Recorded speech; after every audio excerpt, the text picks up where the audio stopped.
Los mensajes de papá se volvieron cada vez más enojados, llamándome desagradecida y diciendo que estaba destruyendo nuestra familia por drama adolescente. Tomé capturas de pantalla de todo e inmediatamente lo reenvié todo a Gabriela y a Ivy Serrano, la abogada civil con quien Megan me había conectado a principios de esa semana. La mañana siguiente, Ivy presentó papeles para una orden de protección de emergencia en la corte, explicando que esto funcionaría más rápido que esperar cargos criminales. Dijo que la orden legalmente prevendría a mis padres de interferir con mi cuidado médico o contactarme sobre la investigación en curso. Y ya que teníamos sus mensajes amenazantes como evidencia, el juez probablemente lo aprobaría rápidamente. Me senté en la mesa de la cocina de María ese fin de semana con un bloc legal amarillo y empecé a escribir cada vez que pude recordar estar enferma y lo que pasó. La primera columna tenía la fecha si podía recordarla, la segunda tenía lo que estaba mal conmigo, la tercera tenía lo que Valentina estaba haciendo ese día y la cuarta tenía si recibí ayuda o no. Después de 3 horas, tenía 4 páginas llenas de escritura diminuta y el patrón era tan obvio que me dio náuseas. Cada obra de teatro escolar, cada competencia de baile, cada evento social importante para Valentina coincidía con un tiempo donde no pude conseguir ayuda médica. Recordé la vez que tuve faringitis estreptocócica durante su graduación de 8º grado y tuve que sentarme a través de toda la ceremonia con fiebre de 39 grados porque dijo que estaba fingiendo. La vez que me rompí la muñeca cayéndome de mi bicicleta pero no pude ir a urgencias hasta el día siguiente porque Valentina tenía una pijamada y no quería la atención en mí. Cada incidente tuvo su propia línea en mi cronología y cuando terminé, había documentado 27 veces separadas a lo largo de 4 años donde Valentina me negó cuidado médico para lesiones o enfermedades reales. Mi teléfono vibró con un mensaje de voz de Andrés y cuando lo reproduje, su voz estaba temblorosa pero clara mientras describía todo lo que vio en la fiesta. Habló sobre mis labios azules, mis uñas poniéndose moradas, cómo estaba jadeando como un pez fuera del agua y más importante, cómo mi papá físicamente agarró el brazo de María para impedirle llamar a emergencias. Andrés dijo que estaba grabando video para el montaje de cumpleaños de Valentina y captó algo en su teléfono, incluyendo mi papá diciendo que necesitaban el permiso de Valentina primero. 3 días después, estaba sentada en una sala de audiencias con Ivy para la audiencia de orden de protección, y mis padres entraron con algún abogado caro en traje gris. Inmediatamente empezó a argumentar que esto era un asunto familiar privado que no pertenecía en corte y que los padres tienen el derecho de tomar decisiones médicas para sus hijos menores. La jueza, una mujer mayor con lentes de lectura en una cadena, lo miró por encima de esos lentes y preguntó si estaba seriamente argumentando que un niño debería tener autoridad médica sobre otro niño. El abogado trató de explicarlo como una elección parental, pero la jueza lo interrumpió y preguntó a mis padres directamente si realmente hicieron que una hija pidiera permiso a la otra para usar un inhalador durante un ataque de asma. Mi mamá empezó a explicar cómo Valentina me conocía mejor, pero la cara de la jueza se endureció con cada palabra. Después de 40 minutos de argumentos, la jueza otorgó la orden de protección, pero no era tan amplia como Ivy quería. Obtuve control completo sobre mis propias decisiones médicas, sin necesidad del permiso de nadie nunca más. Y mis padres solo podían verme con supervisión de servicios infantiles u otro adulto aprobado. La jueza dijo que nunca había escuchado de padres delegando decisiones médicas a un hermano, y lo encontraba profundamente preocupante, pero no podía otorgar la orden completa de no contacto sin más evidencia de daño directo. Esa tarde, revisé mi teléfono y vi el desahogo de Valentina en Instagram sobre cómo había arruinado todo su futuro. El cazatalentos había oficialmente retirado su interés después de escuchar sobre lo que pasó en su fiesta, y me estaba culpando por destruir sus sueños con mi dramática búsqueda de atención. Los comentarios eran brutales, sin embargo, con niños de la escuela regañándola por dejarme casi morir, y noté que varias de sus amigas habían dejado de seguirla, incluyendo 2 chicas de su equipo de baile. Más tarde esa semana, Gabriela vino a la casa de María con una carpeta gruesa que contenía el reporte preliminar de servicios infantiles. Me senté en el sofá y leí 15 páginas de entrevistas con testigos de la fiesta, profesionales médicos del hospital y personal escolar que habían notado patrones preocupantes a lo largo de los años. El reporte usó palabras como negligencia médica severa y falla en proteger, y notó que ninguno de mis padres mostraba entendimiento de qué tan peligrosas fueron sus acciones. El investigador recomendó involucramiento continuo de servicios infantiles con clases parentales mandatorias y solo visitación supervisada. 2 días después de eso, me reuní con Reed Schwartz, el fiscal asistente, en su oficina en el centro. Era más joven de lo que esperaba, con cabello negro grueso, y se veía cansado mientras explicaba que aunque lo que mis padres hicieron era definitivamente criminal, probar que intentaron matarme sería casi imposible. Dijo que cargos de poner en peligro a niños eran mucho más probables de funcionar, ya que había evidencia clara de que me pusieron en peligro negando cuidado médico. Me pidió escribir una declaración de impacto de víctima y dijo que el caso probablemente tomaría meses pasar por el sistema. Ese fin de semana, descubrí que mis padres habían presentado una queja con servicios infantiles, alegando que la familia de María me estaba alienando de ellos y envenenando contra mi familia real. La acusación hizo que mis manos temblaran de ira porque la familia de María literalmente salvó mi vida mientras mis propios padres se pararon ahí y me vieron morir. La mamá de María me abrazó cuando empecé a llorar y dijo que no me preocupara porque tenían toda la documentación de su lado. Seguro, Ivy me llamó 5 días después para decir que la queja ya había sido desestimada. El juez que la revisó notó que servicios infantiles me había puesto con la familia de María por razones de seguridad basadas en evidencia médica,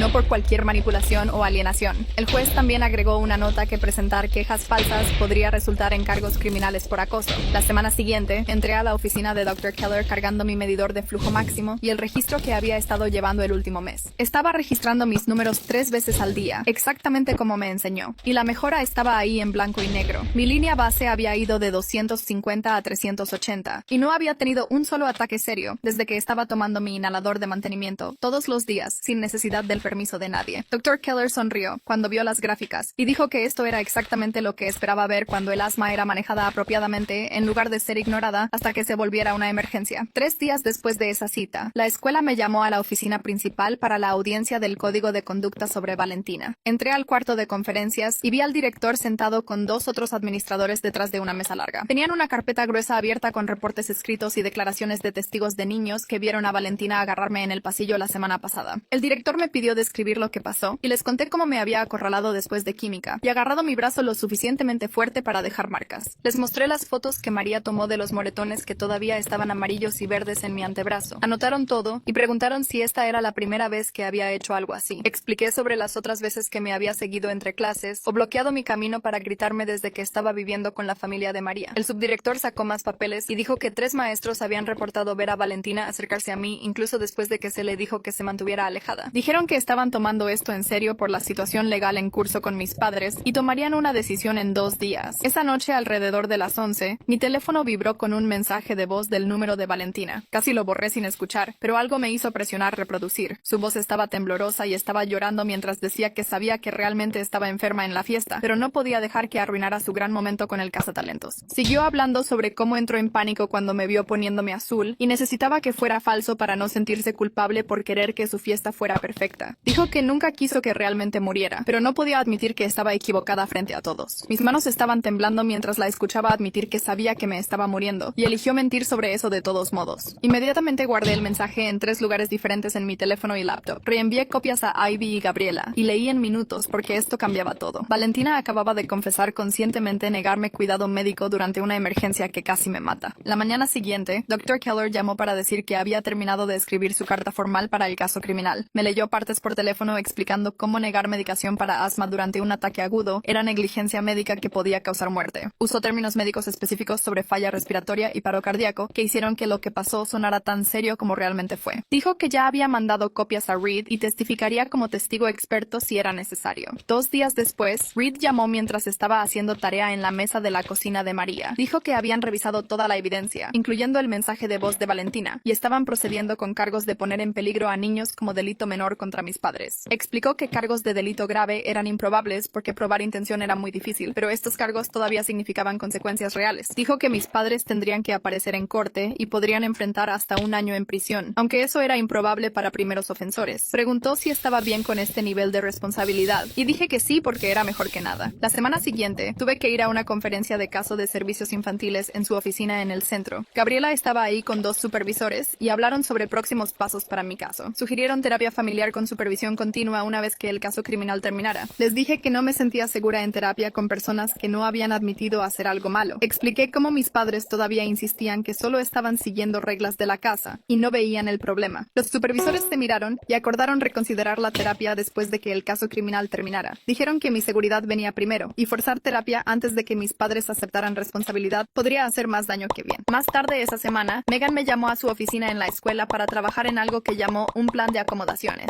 Tenía formularios esparcidos por su escritorio que garantizarían que siempre tuviera acceso a mi medicación en la escuela. Escribimos que podía salir de cualquier clase si tenía problemas respiratorios sin necesidad de permiso. Agregó que podía cargar mi inhalador todo el tiempo y usarlo cada vez que lo necesitara sin preguntarle a nadie primero. Se aseguró de que ningún maestro pudiera cuestionar o negar estas acomodaciones sin importar qué. Archivó copias con la enfermera y cada uno de mis maestros y me dio una tarjeta para cargar que explicaba mis derechos. Andrés me mandó mensaje ese fin de semana preguntando si podíamos hablar sobre la audiencia criminal. Nos encontramos en un café cerca de la escuela y nos sentamos en una mesa de esquina. Dijo que quería testificar sobre lo que vio en la fiesta, pero no sabía si quería que estuviera involucrado. Tuvimos una conversación incómoda sobre cómo Valentina lo había manipulado también, mintiendo sobre mí ser celosa y dramática. Me mostró mensajes donde ella lo había convencido de que fingía estar enferma por atención a lo largo de los años. Acordamos que debería enfocarse solo en los hechos de lo que presenció en la fiesta, como como mis labios azules y mi papá tratando de parar a María de llamar a emergencias. La conversación fue rara, pero necesaria, y ambos sabíamos que su testimonio podría ayudar el caso. Unos días antes de la audiencia, me reuní con Gabriela y Ivy en la oficina de Ivy. Les dije que quería testificar en la audiencia criminal, pero no como víctima. Quería hablar como alguien diciendo la verdad sobre lo que me pasó. Me ayudaron a practicar lo que diría sin hacerme sentir débil o rota. Gabriela me recordó mantenerme en los hechos, y Ivy me mostró cómo mantenerme calmada si el abogado defensor trataba de molestarme. Repasamos mi declaración una y otra vez hasta que pude decirla sin llorar. La semana siguiente, durante educación física, sentí esa opresión familiar empezando en mi pecho. En lugar de entrar en pánico, inmediatamente usé mi inhalador y saqué mi medidor de flujo máximo. Soplé en él y vi mis números bajando, pero no peligrosamente bajos todavía. Le dije a la maestra que necesitaba sentarme afuera y monitorear mi respiración. Usé mi inhalador otra vez después de 5 minutos y seguí revisando mi flujo máximo cada pocos minutos. En 15 minutos, mis números estaban de vuelta a niveles seguros y la opresión se había ido. La maestra de educación física vio todo y me dijo que lo había manejado perfectamente. Dijo que estaba impresionada de qué tan calmada y preparada estaba. Me di cuenta mientras ponía mi inhalador de vuelta en mi bolsillo que ya no tenía miedo porque finalmente tenía control sobre mi propio cuerpo y salud. 3 días después, estaba caminando a mi carro después de la escuela cuando vi el SUV de mis padres estacionado justo al lado del Honda de María. Mi estómago se hundió cuando se bajaron y empezaron a caminar hacia mí, aunque la orden de protección decía que no podían acercarse a 15 metros. Saqué mi teléfono y marqué el número de la línea de cumplimiento que Ivy me había hecho guardar, diciéndoles exactamente dónde estaba mientras mis padres siguieron acercándose. Mamá estaba llorando y papá siguió diciendo que solo querían hablar por 5 minutos, pero me quedé en el teléfono y me alejé hacia la entrada de la escuela. En 4 minutos, 2 guardias de seguridad vinieron corriendo y se pusieron entre mis padres y yo, mientras uno documentaba todo en su teléfono. Papá trató de explicar que eran mis padres y tenían derecho de verme, pero el guardia le dijo sobre la orden de protección archivada con la escuela. Tenían que irse o la policía del campus los arrestaría por allanamiento y violar una orden judicial. La mañana siguiente, Valentina me encontró en mi casillero y empezó a gritar sobre cómo había destruido toda su vida y le había costado el contrato de modelaje por el que había trabajado desde la secundaria. Los estudiantes se pararon a ver mientras gritaba que era celosa y quería arruinar todo lo bueno en su vida, exactamente como siempre había hecho. No dije nada de vuelta, solo levanté mi teléfono para grabarla mientras siguió gritando sobre cómo todos en la escuela pensaban que era un monstruo. Ahora, cuando finalmente se fue furiosa, fui directo a la oficina del director y le mostré el video, explicando que Megan me había enseñado a documentar todo. Dijo que este era el tercer reporte de incidente sobre Valentina esta semana y convocó una audiencia disciplinaria de emergencia para esa tarde. La audiencia duró 2 horas con el director, subdirector y 3 maestros revisando todos los incidentes documentados, más declaraciones de testigos de estudiantes que habían visto a Valentina acorralarme múltiples veces. Decidieron suspenderla de todas las actividades extracurriculares, incluyendo consejo estudiantil y equipo de debate, y emitieron una orden oficial de no contacto, que significaba que no podía acercarse a mí en ningún lugar de la propiedad escolar. Si lo violaba aunque fuera una vez, enfrentaría suspensión inmediata y posible expulsión, lo que significaba que finalmente tenía un lugar donde podía sentirme segura de ella. Reed me llamó ese fin de semana para decir que había presentado oficialmente los cargos de poner en peligro a niños como delito menor contra mis padres y necesitaba que preparara una declaración de impacto de víctima para la corte. Me reuní con Ivy en su oficina en el centro, donde pasamos 3 horas escribiendo y reescribiendo mi declaración hasta que se enfocara solo en hechos sin volverse muy emocional. Practicamos que la leyera en voz alta una y otra vez con Ivy cronometrándome y ayudándome a desacelerar cuando empezaba a acelerar por las partes difíciles. Me enseñó a pausar y respirar entre secciones y mirar al juez en lugar de mantener mis ojos en el papel todo el tiempo. 2 semanas después, todos fuimos a la corte para la acusación, donde mis padres ingresarían su declaración. Se pararon en la mesa de los acusados con su abogado, mientras el fiscal leía los cargos sobre conscientemente negar cuidado médico a un menor bajo su custodia. Cuando el juez preguntó cómo se declaraban, ambos dijeron "no culpable", en voces que sonaban más pequeñas de lo que jamás había escuchado. Valentina se sentó en la galería detrás de ellos, viéndose pálida y más joven que 16, su cabello jalado en una cola de caballo simple en lugar de sus rizos perfectos usuales. Siguió mirándome como si me estuviera viendo por primera vez como una persona real, en lugar de solo la gemela que se suponía que se mantuviera en su sombra. El juez programó el juicio para 6 semanas después, y recordó a mis padres que todavía no podían contactarme, excepto a través de abogados. Un mes después, estaba parada en el podio en la sala del tribunal, leyendo mi declaración, mientras mis manos temblaban tanto que tuve que agarrar los bordes para mantenerme estable. Expliqué la regla del permiso en palabras simples, cómo empezó cuando tenía 12 años, y Valentina decidió que había fingido estar enferma en su recital. Describí el día de la fiesta, leyendo de mis notas sobre no poder respirar, y mis padres negándose a ayudar incluso cuando me estaba poniendo azul. Mi voz se quebró cuando llegué a la parte sobre morir por 4 minutos, pero seguí, volviéndome más fuerte con cada palabra hasta que estaba hablando claramente sobre lo que me habían hecho. La sala del tribunal estaba completamente silenciosa, excepto por mi voz y mamá llorando calladamente en la mesa de los acusados. Después de 3 días de de testimonio de María, Andrés y varios invitados de la fiesta, más evidencia médica de Dr. Keller sobre mis pulmones cicatrizados de años de infecciones no tratadas, el abogado de mis padres pidió reunirse con el fiscal. Elaboraron un acuerdo donde mis padres se declararían culpables de un cargo menor a cambio de 18 meses de clases parentales mandatorias y monitoreo de cumplimiento en lugar de posible tiempo en prisión. No era el castigo máximo, pero significaba que tenían que admitir culpa y quedaría en su registro criminal para siempre, afectando futuras aplicaciones de trabajo o vivienda. El juez aprobó el acuerdo, pero entonces agregó algo extra, expandiendo mi orden de protección para declarar específicamente en lenguaje legal que Valentina tenía cero autoridad sobre mis decisiones médicas para siempre. La orden dijo que mi salud y cuidado médico eran mi responsabilidad y derecho solo, y cualquier intento de miembros de la familia de interferir sería considerado una violación. 2 semanas después de que el juicio terminó, Gabriela vino a la casa de María para nuestra reunión final intensiva, donde dijo que Servicios Infantiles estaba cerrando la fase de investigación activa. Estaban satisfechos de que estaba segura y floreciendo con la familia de María, pero harían chequeos periódicos por el próximo año y habían establecido referencias de terapia si las quería. Me dio una carpeta con toda la documentación del caso y su número directo si alguna vez necesitaba ayuda otra vez. Esa noche en la cena, los padres de María dijeron que el periodo de colocación de emergencia estaba técnicamente terminado, pero querían que supiera que era bienvenida a quedarme por el resto del año escolar e incluso hasta la graduación si quería. La mamá de María sostuvo mi mano y dijo que me había vuelto como una segunda hija para ellos, y no podían imaginar que me fuera ahora. Dije que sí inmediatamente, porque aunque no estábamos relacionadas por sangre, me habían mostrado más amor familiar real en 3 meses que mi familia biológica en 16 años. 3 meses pasaron más rápido de lo que esperaba, y de repente estaba sentada en la oficina de Dr. Keller para mi cita de seguimiento, viéndolo sacar mis resultados de pruebas en la pantalla de su computadora. Señaló los números mostrando que mi función pulmonar había ido de 60% a casi 90% solo por tomar mis medicinas todos los días como debía. Las gráficas de mejora parecían pendientes de montañas subiendo, y las imprimió para que las guardara mientras explicaba cómo el tratamiento consistente había revertido la mayoría del daño de años de ataques no tratados. Escribió recetas para 3 meses de todo lo que necesitaba y se aseguró de que tuviera inhaladores de rescate para casa, escuela y carro de María. Además, me dio espaciadores extra y me mostró el horario de limpieza apropiado para prevenir infecciones. Al día siguiente, Megan me llamó a su oficina en la escuela donde tenía cajas de carpetas y una máquina de hacer etiquetas esparcidas por su escritorio, listas para ayudarme a organizar todo lo importante. Pasamos 2 horas construyendo lo que llamó mi archivo de seguridad, poniendo registros médicos en una sección, documentos legales en otra, contactos de emergencia en una tercera, con pestañas para todo desde tarjetas de seguro hasta referencias de terapia. Fotocopió mi orden de protección 3 veces para que pudiera mantener copias en lugares diferentes y me ayudó a escanear todo en una USB como respaldo, mientras hablaba sobre aplicaciones universitarias y cómo muchos sobrevivientes usan sus experiencias en declaraciones personales. Vimos oportunidades de becas para casos de dificultad médica y me dio folletos para escuelas con buenos sistemas de apoyo para estudiantes con condiciones de salud crónicas, marcando las que tienen programas fuertes de premedicina, ya que había estado pensando en eso últimamente. Andrés me mandó mensaje ese fin de semana preguntando si quería almorzar en el restaurante cerca de la escuela. Solo nosotros dos sin mención de Valentina o el juicio o cualquier cosa pesada. Nos sentamos en un gabinete comiendo hamburguesas y hablamos de cosas normales como su temporada de fútbol y mi proyecto de ciencias, estableciendo límites claros de que no discutiríamos sobre mi hermana o lo que pasó en la fiesta. No era la misma amistad fácil que teníamos como niños construyendo fuertes en mi patio trasero, pero era honesta y real con él, verificando que tuviera mi inhalador antes de ir a cualquier lugar y yo realmente apreciando que se preocupara lo suficiente para preguntar. Mi teléfono vibró durante química con un mensaje de Valentina diciendo que sabía que había cometido algunos errores y tal vez manejado las cosas mal, aunque realmente no se disculpó o admitió casi matarme. Miré el mensaje por mucho tiempo, mi dedo flotando sobre el botón de respuesta, pero entonces lo borré sin responder porque proteger mi paz importaba más que tener la última palabra o tratar de hacerle entender lo que había hecho. Esta noche me senté en la mesa de la cocina de María con un cuaderno y escribí una declaración personal para mi archivo de seguridad, declarando claramente en mis propias palabras que todas las decisiones médicas eran solo mías para tomar. Listé cada documento legal que apoyaba esto, de la orden de protección a los hallazgos de servicios infantiles, al resultado del caso criminal, sintiendo el poder de poner mi autonomía médica por escrito donde nadie jamás podría cuestionarla otra vez. La declaración tomó 3 páginas e hice 5 copias, manteniendo una en mi mochila, una en mi casillero, una en el archivo de seguridad, una en la oficina del doctor y una con Megan, asegurándome de que nunca estaría sin prueba de mis derechos. Viendo mi vida 3 meses después de morir por 4 minutos, tenía protección legal manteniendo a mi familia lejos, vivienda estable con personas que realmente se preocupaban por mí, cuidado médico apropiado de doctores que escuchaban y amigos que priorizaban mi seguridad sobre los sentimientos de cualquiera. El trauma no estaba borrado y probablemente nunca estaría completamente, pero ya no estaba atrapada en una casa donde mi gemela decidía si vivía o moría basado en su humor. La mamá de María tocó mi puerta el sábado por la mañana diciendo que íbamos de compras por suministros médicos médicos que eran solo míos, no compartidos o prestados o escondidos donde no pudiera alcanzarlos. Manejamos a 3 tiendas diferentes, encontrando el medidor de flujo máximo perfecto en morado, mi color favorito, más un kit completo con inhaladores extra, espaciadores, máscaras de nebulizador y una caja con cerradura para mantener todo para que nunca más tuviera que pedir permiso para respirar. Me ayudó a establecer una estación médica en mi cuarto con todo etiquetado y organizado, incluso comprando un mini refrigerador para mis medicinas líquidas, diciendo una y otra vez que estas cosas eran mías y nunca debería tener que rogar por ellas. Conseguimos una pulsera de alerta médica grabada con mis condiciones y contactos de emergencia, más una tarjeta para mi cartera con mi plan de acción que no mencionaba necesitar la aprobación de nadie, solo mi propio juicio sobre mi cuerpo. La libertad de tener mis propios suministros médicos se sintió más grande que cualquier otra cosa, como si finalmente pudiera confiar en que siempre tendría lo que necesitaba para mantenerme viva, sin depender del permiso de alguien más. Mi asma estaba controlada por primera vez desde la primaria. Estaba segura con la familia de María, que me trataba como una hija real, y había incluso empezado a trabajar en aplicaciones universitarias con ensayos sobre superar negligencia médica y encontrar mi voz. Resulta que cuando puedes respirar libremente sin la mano de alguien alrededor de tu garganta, tanto literalmente con oxígeno como figurativamente con control, todo lo demás se vuelve posible, incluyendo sueños que nunca me había permitido imaginar antes. Todo este viaje que hemos compartido realmente me impactó a un nivel más profundo, y honestamente estoy agradecida de que me dejaran estar aquí para esto con ustedes. Si llegaron al final, dejen un comentario. Me encanta leer todos sus comentarios.